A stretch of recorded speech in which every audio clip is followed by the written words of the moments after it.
আমির আমাকে আমিরকে আমি বারবার বলেছি যে আমি আম্মার কবর দেখব, আমি উমরা করব, আমরা আম্মার কবর দেখব। তো ও বলছে যে একজন তো মেহরেম লাগে, তো মেহরেম তো আবার সবাইকে করা যায় না।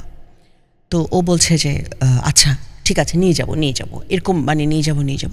তো একদিন একজন মহিলা আমাকে কমেন্টসে লিখলেন, আমি তো আম্মাকে নিয়ে প্রচুর লেখালেখি, বলছে আপনি তো একাই যথেষ্ট, আপনি তো যে কোনো একজন কাউকে নিয়ে চলে যেতে পারেন মেহরেমকে নিয়ে, আপনার মতন একজন এডুকেটেড মানুষ মায়ের কবর দেখতে আটকে আছেন কেন?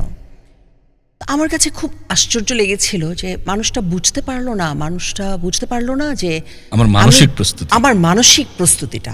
তো আমির আমাকে বলেছে যে অ্যানি, আমি তোমাকে কিভাবে হ্যান্ডেল করব ওখানে গিয়ে, যদি তুমি মানে আউটবার্স্ট করো, ওটার প্রিপারেশন তো আমার লাগবে অবশ্যই। তো আমরা যখন গিয়েছি, যাওয়ার প্ল্যান করেছি, সব কিছু সহি সালামতে হলো। ওখানে পৌঁছানোর পরে আমির আমাকে সরাসরি মক্কায় নিয়ে যায়নি, ও আমাকে মদিনাতে নিয়ে গেছে। ও কিন্তু আমাকে বলেও নি, আচ্ছা আমরা ফার্স্টে মদিনায় যাচ্ছি। আমি বলছি না, আগে আমি মক্কায় যাব, আগে আমি ওমরা শেষ করব, আগে আমি আম্মার কবর দেখব।